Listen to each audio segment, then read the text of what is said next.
আসসালামু আলাইকুম। আজকে আমরা সমীকরণ অধ্যায়টা পড়ব। সমীকরণ আমাদের বইতে নামটা আছে সরল সহ সমীকরণ। সমীকরণ করতে হলে আমাকে অনেক কিছু জানতে হবে। প্রথমে জানতে হবে আমাকে সমীকরণ কি। সমীকরণ বোঝানোর জন্য আমি একটা ডায়াগ্রাম আছে, একটু খেয়াল করো। ডায়াগ্রামটা হচ্ছে 2x + 6y = 2। দেখো x এর সাথে একটা 2 আছে, y এর সাথে একটা 6 আছে। এই সংখ্যা দুটাকে বলা হয় সহগ। আর x এবং y এই দুটো হচ্ছে চলক। x + y আছে চলক। আর লাস্ট শেষে যে 2 আছে, 2টা আছে ধ্রুবপদ। আর একটু খেয়াল করো, x এর উপরে সহগটা 1, y এর উপরে x এর উপরে ঘাত 1, y এর উপরে ঘাত 1। এখন এক ঘাত বিশিষ্ট সমীকরণকে বলা হয় আমাদের সরল সমীকরণ। এবার আমরা একটু সমীকরণ আসি। যে সমীকরণ হচ্ছে, দেখো, সমান চিহ্ন বিশিষ্ট গাণিতিক খোলা বাক্যকে বলা হয় সমীকরণ। সমান চিহ্ন বিশিষ্ট গাণিতিক খোলা বাক্যকে বলা হয় সমীকরণ। যেমন x + y = 5, এটা একটা সমীকরণ। এখন খোলা বাক্যটা কি, দেখো, x + y হচ্ছে চলক। এই চলক হচ্ছে আমাদের যে কোনো মান গ্রহণ করতে হবে, x এবং y এর যে কোনো মান গ্রহণ করতে পারবে। এবার আমরা চলকটা কি, চলকটা হচ্ছে অজানা রাশি। অজানা রাশি মানটাকে বলা হয় চলক। এরপরে আমরা এই চলক নিয়ে আমরা সমীকরণ সমাধান করব। এরপরে আমরা সমাধান করার পর আমরা দেখব যে কিভাবে সমাধান করা যায়, এবং সমীকরণ নিয়ে আমরা আরেকটু কথা বলবো যে কি সরল সমীকরণটা কি। সরল সমীকরণ হচ্ছে এক ঘাত বিশিষ্ট সমীকরণকে বলা হয় সরল সমীকরণ। আর আমার অধ্যায়ের নামটা হচ্ছে সরল সহ সমীকরণ। তার মানে হচ্ছে দুইটি সরল সমীকরণ একাত্রে বলা হয় সরল সহ সমীকরণ। দুইটি সরল সমীকরণ একাত্রে বলা হয় সরল সহ সমীকরণ। এরপর সমীকরণ বিস্তারিত একটু আলোচনা করব। একটু আমরা সমীকরণ x + y = 5 একটা সমীকরণ। এই সমীকরণটা কোন কোন মানের জন্য সিদ্ধ একটু খেয়াল করি আমরা। দেখো, আমি বুঝলাম একটা সমীকরণ চলক, অজানা রাশিকে চলক বলা হয়। তাহলে x + y অসংখ্য মানের জন্য এই সমীকরণটা সিদ্ধ হবে। কিভাবে সিদ্ধ হবে একটু খেয়াল করি। আমি যদি x এর মান 1 বসাই, y এর মান যদি আমি 4 বসাই, তাহলে কত হয় দেখো 5। আবার x এর মান যদি 3 বসাই, y এর মান যদি 2 বসাই, তাহলে কত হয় 5। এরকম অসংখ্য মানের জন্য, প্লাস মাইনাসের মানের জন্য আমি এই মানটাকে সিদ্ধ করতে পারবো। সিদ্ধ বলতে কি বোঝায়, দেখো, আমি একটা মান লিখছি 1 + 4 এর জন্য সমীকরণটা সিদ্ধ। তার মানে হচ্ছে, দেখো, লেফট হ্যান্ড সাইডটা কি, লেফট হ্যান্ড সাইড আছে x + y। x + y আমি 1 বসাবো x এর মান, y এর মান বসাবো 4, তাহলে কত আসলো 5 রাইট হ্যান্ড সাইড। তাহলে এইটা হচ্ছে এই 1 4 এর জন্য 1, x এর মান 1 এবং y এর মান 4 এর জন্য এই সমীকরণটা সিদ্ধ। তার মানে লেফট হ্যান্ড সাইড এবং রাইট হ্যান্ড সাইড সমান হবে। এরকম অসংখ্য মানের জন্য এই সমীকরণটা সিদ্ধ হবে। এটা হচ্ছে চলক। এবার আমরা দেখি যে কোন কোন শর্তে সমীকরণকে সমাধান করা যাবে। কোন কোন শর্তে সমীকরণকে সমাধান করা যাবে এই বিষয়টা একটু খেয়াল করো। আমি একটা প্রতীকী সমীকরণ লিখবো দুইটা, একটু খেয়াল করি আমরা। প্রতীকী সমীকরণটা হচ্ছে কি, এবার a1x + b1y = c1 একটা সমীকরণ। আরেকটা সমীকরণ লিখলাম a2x b2y = c2, দুইটা সমীকরণ। 1 এবং 2 দুইটা সমীকরণ আমি লিখলাম। দেখো, a1 b1 দ্বারা বোঝাচ্ছে x এর সহগ। a1 1 নং সমীকরণ x এর সহগ, a2 2 নং সমীকরণ x এর সহগ, b1 b2 দ্বারা দুইটা সমীকরণে y এর সহগ বোঝানো হয়েছে। আর c1 c2 দ্বারা কনস্ট্যান্ট রাশিকে বোঝানো হয়েছে। এবার আমরা একটু খেয়াল করি কোন কোন শর্ত সাপেক্ষে আমি সমীকরণকে সমাধান করতে পারবো। দেখো, শর্তগুলো আমরা খেয়াল করতে হবে। সকল সমীকরণ কিন্তু সমীকরণ না, এবং সকল সমীকরণকে সমাধান করা যাবে না। আমরা একটু পরে দেখব কোন কোন সমীকরণকে সমাধান করা যাবে। একটু খেয়াল করো, আমরা যদি x এর সহগের অনুপাত বের করি, শর্ত নাম্বার 1, এবং y এর সহগের অনুপাত বের করি। আমরা যদি x এর সহগের অনুপাত বের করি আর y এর সহগের অনুপাত বের করি, আর এই অনুপাত দুইটা যদি সমান না হয়, x এর সহগের অনুপাত এবং y এর সহগের অনুপাত বের করলে যদি অনুপাত দুইটা সমান না হয়, তাহলে এটাকে সমাধান করা যাবে। তবে এটার একটা সমাধান হবে। কয়টা সমাধান? একটি সমাধান হবে।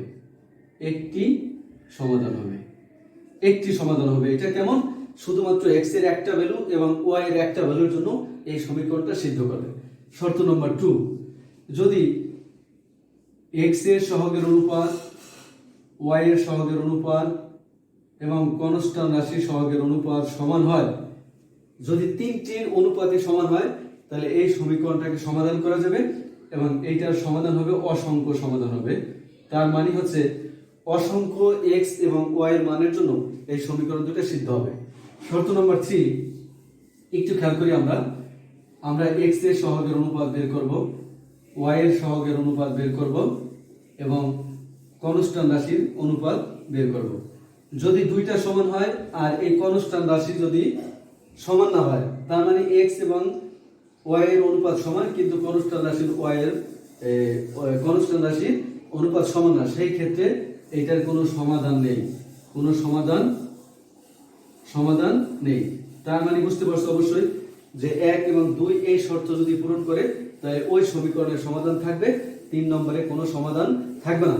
আমরা এরপরে একটু দেখব যে বাস্তব সমীকরণ নিয়ে দেখব যে কোনটাকে সমাধান করা যাবে কোনটাকে সমাধান করা যাবে না, আমরা একটু পরে দেখব। আমাদের 1 2 3টা সমীকরণ লেখা আছে, এই 3টা সমীকরণ কোনগুলোকে সমাধান করা যায় কোনগুলোকে সমাধান করা যায় না আমরা একটু দেখব। একটু আগের যে শর্তগুলো দেওয়া হয়েছিল ওই শর্ত সাপেক্ষে কোনগুলোকে সমাধান করা যায় আর কোনগুলোকে যায় না আমরা একটু বাস্তব ক্ষেত্রে একটু দেখি।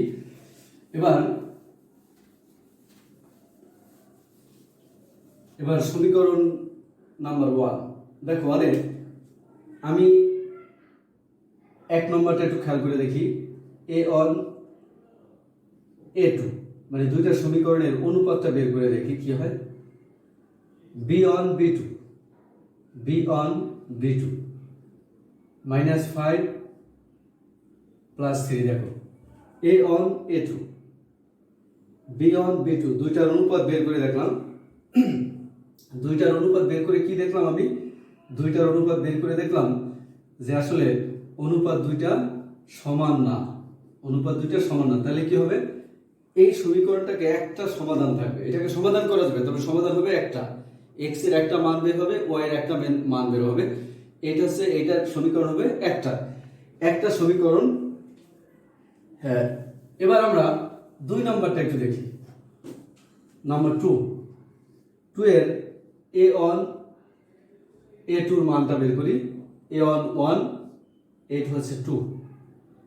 এবার b1 b2 এর মানটা একটু বের করি, b1 3 b2 6 তার মানে হচ্ছে হাফ। এবার একটু খেয়াল করি c1 c2 এর মান বের করি, c1 1 c2 2। তাহলে কি দাঁড়ালো দেখো, প্রত্যেকটার মানটা সমান, তার মানে হচ্ছে a1 a2 এর অনুপাত b1 b2 এর অনুপাত c1 c2 এর অনুপাত সমান। যদি সমান হয় সেই ক্ষেত্রে আমাদের সমাধান সংখ্যা অসংখ্য সমাধান আমরা বের করতে পারবো।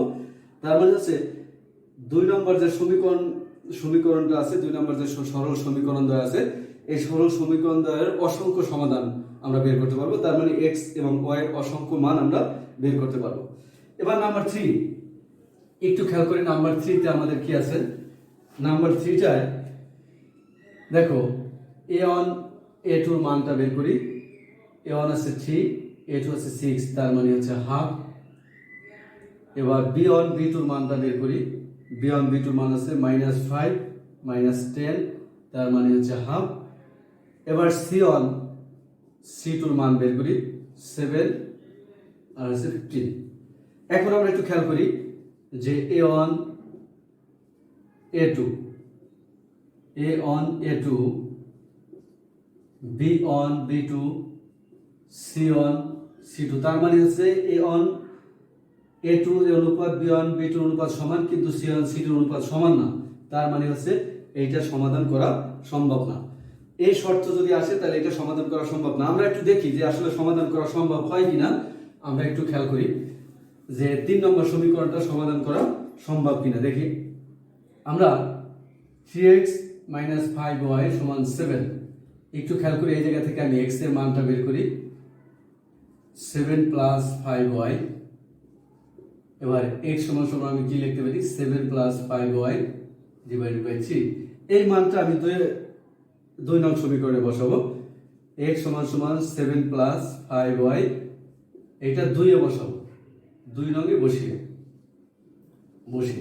আচ্ছা একটু বসাই দেখো 2 নং সমীকরণটা কি, এইরকম হচ্ছে 2 নং সমীকরণটা।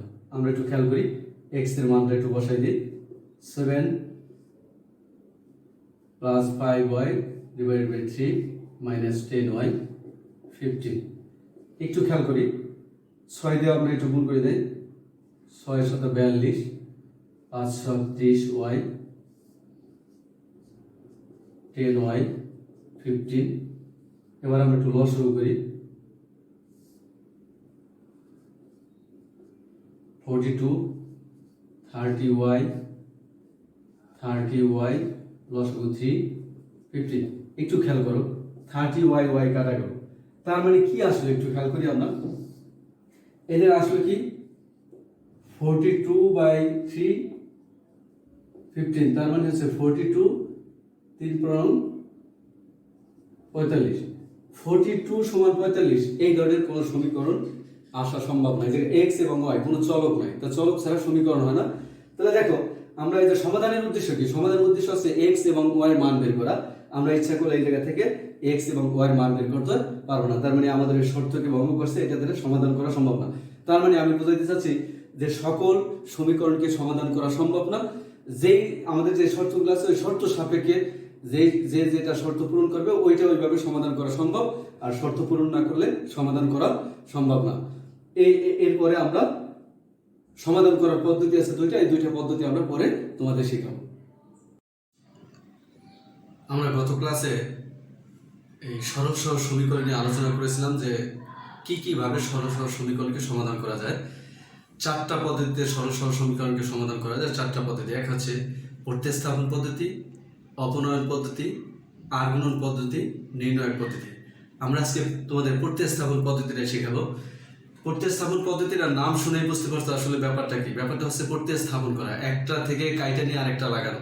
যেমন আমাদের মেডিকেল ট্রিটমেন্টে যে কিডনি ট্রান্সফার করা হয়, যেমন একজনের কিডনি নিয়ে আরেকজনের লাগানো হয়, ব্যাপারটা এরকমই। এটা আসলে কিডনির বিষয় না, এটা ম্যাথমেটিক্সের বিষয়।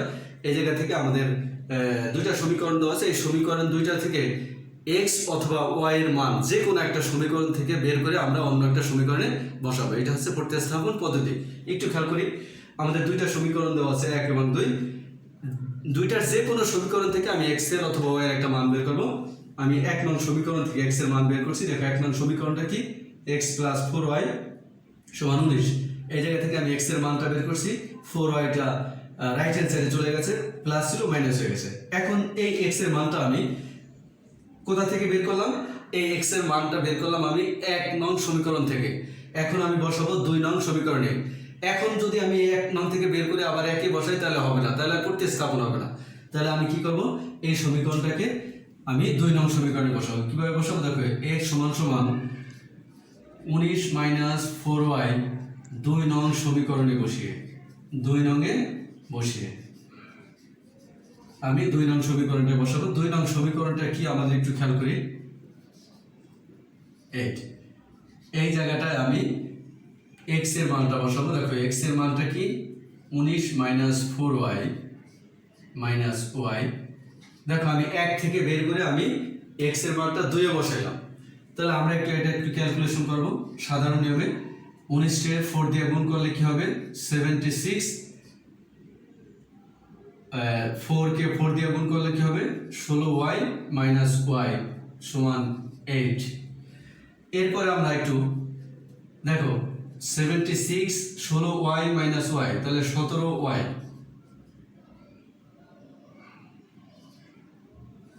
-8। এবার আমরা যে কাজটা করব, 76টা আমি কি রাইট হ্যান্ড সাইডে নিয়ে যাব, তাহলে কি হবে, মাইনাস হবে।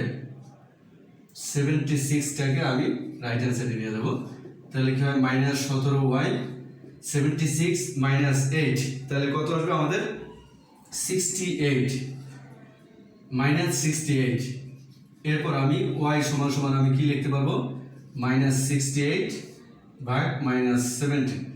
তাহলে কি হবে, সমান y মাইনাস মাইনাস কাটা গেল, 68 কে 17 দিয়ে ভাগ দিলে কত হবে, 4। আমাদের একটা বিস আমি পেয়ে গেলাম, চলকের একটা মান পেয়ে গেলাম y এর মানটা। এবার আমি x এর মানটা বের করব। দেখো x এর মানটা আমি কিভাবে বের করব, y এর মানটা যে কোনো একটা সমীকরণে বসালে আমি x এর মানটা পাবো। তবে দেখো 3 নং সমীকরণ আমি x এর মানটা বের করা আছে, আমি এই 3 নং সমীকরণে বসাই। তাহলে কি করব, y = 4 3 নং সমীকরণে বসিয়ে, 3 নং সমীকরণে বসিয়ে 3 নং সমীকরণটা কি একটি খেয়াল করি আমরা। x = 19 - 4y। এবার আমি y এর মানটা বসাবো কত, y এর মানটা বসাবো 4। তাহলে কি আসলো দেখো, 19 - 16, তাহলে কত আসলো 3। তাহলে আমি x এর মান পাইলাম কত 3 আর y এর মানটা পাইলাম 4। তাহলে আমাদের উত্তরটা কি আসলো দেখো, নির্ণয় সমাধান বা এটাকে বীজও বলা হয়। নির্ণয় সমাধান বা বীজ x, y কত আসলো, x এর মান আসলো 3, y এর মান আসলো 4। তাহলে দেখো আমাদের এই দুইটা সমীকরণ x এর 3 এবং 4 এর জন্য এই দুইটা সমীকরণের সিদ্ধ। তার মানে হচ্ছে x এর মান 3 এবং y এর মান 4 বসাইলে এই লেফট হ্যান্ড সাইড সমান রাইট হ্যান্ড সাইড সমান আসবে। লেফট হ্যান্ড সাইডে এই মান দুইটা বসাইলে রাইট হ্যান্ড সাইডের মানের সমান হবে। শুধু একটা মানের জন্য আমাদের x এর একটা মান, y এর একটা মানের জন্য এই সমীকরণ দুইটা সিদ্ধ। এভাবে আমরা প্রতিস্থাপন পদ্ধতির সমাধান করতে পারবো। এবার আমরা অপনয়ন পদ্ধতির সমাধান করে দেখাবো। একটু আগে আমরা প্রতিস্থাপন দেখেছি এবং অপনয়ন পদ্ধতিতে সমাধান করব। আসলে অপনয়নটা কি একটু খেয়াল করো। অপনয়নটা হচ্ছে যে x যে দুইটা সমীকরণ দেওয়া থাকবে ওই দুইটা সমীকরণে x অথবা y এর সহগ দুটো চেঞ্জ করে গুণ করবো। কিভাবে একটু খেয়াল করো। 1 নং সমীকরণের x এর সহগ আছে 2, 2 নং সমীকরণে x এর সহগ আছে 6। আমি গুণ করব 1 নংকে 6 দ্বারা, 2 নংকে 2 দ্বারা। দেখো 1 নংকে 6 দ্বারা এবং 2 নংকে 2 দ্বারা গুণ করে পাই। দেখি গুণ করলে কি হয়। 1 নংকে 6 দ্বারা 6 × 2 = 12x, 3 × 6 = 18y, 6 × 7 = 42। 2 নংকে গুণ করব 2 দ্বারা, 6 × 2 = 12x, 7 × 2 = 14y, 5 × 2 = 10। এখন দেখি আমরা এই দুইটা সমীকরণকে দেখো, আমরা যদি বিয়োগ করি তাহলে x এর টার্মগুলো কাটা যায়। আমরা একটু বিয়োগ করব, খেয়াল করো। যদি বিয়োগ করি, বিয়োগ করলে আমাদের নিচের যে রাশিটা আছে এই রাশির সাইনগুলো চেঞ্জ হবে। তাহলে কি হয় দেখো, 12x কাটা গেল, 18 আর 14 যোগ করলে হয় 52y, আর 42 থেকে আমরা যদি 10 বাদ দিই তাও 52 থাকে। এবার একটু খেয়াল করি আমরা, y = 52/52, তাহলে y এর মানটা কি আসলো 1। এখন আমরা খেয়াল করব, দেখো একটা চলকের মান আমি পেয়ে গেছি y। এবার x চলকের মান বের করতে হবে। x চলকের মান বের করার জন্য যে কাজটা করতে হবে আমাকে, এই দুইটা সমীকরণের যে কোনো একটা সমীকরণে y এর মানটা আমরা বসাই দিই। দেখো y = 1 1 নং সমীকরণে বসিয়ে, 1 এ বসাইলে হবে, 2 এ বসাইলে হবে। 1 নং এ বসিয়ে 1 নং সমীকরণটা কি, 2x + 3y = 7। একটু খেয়াল করি আমরা, x y এর মানটা আমি কি বসাবো, y এর মানটা বসাবো 1। তাহলে কি হয়, 2x 3 7, এবং আমি 3টাকে রাইট হ্যান্ড সাইডে নিয়ে গেলে মাইনাস হলো। 2x 7 থেকে 3 যদি বাদ দিই তাহলে কি থাকে 4, x = 4/2, তার মানে x এর মান আসলো কত 2। দেখো আমরা দুইটা চলকের মানই পেয়ে গেলাম। তাহলে আমাদের উত্তরটা কি হবে, নির্ণয় সমাধান x y, x এর মান 2, y এর মান 1। দেখো আমাদের এই সমীকরণটা 2 এবং 1 এর জন্য সিদ্ধ। তার মানে হচ্ছে 2 এবং 1 বসালে এই সমীকরণ দুইটা লেফট হ্যান্ড সাইড এবং রাইট হ্যান্ড সাইডের মান সমান আসবে। এভাবে আমরা অপনয়নের সমাধান করতে পারবো। Thank you.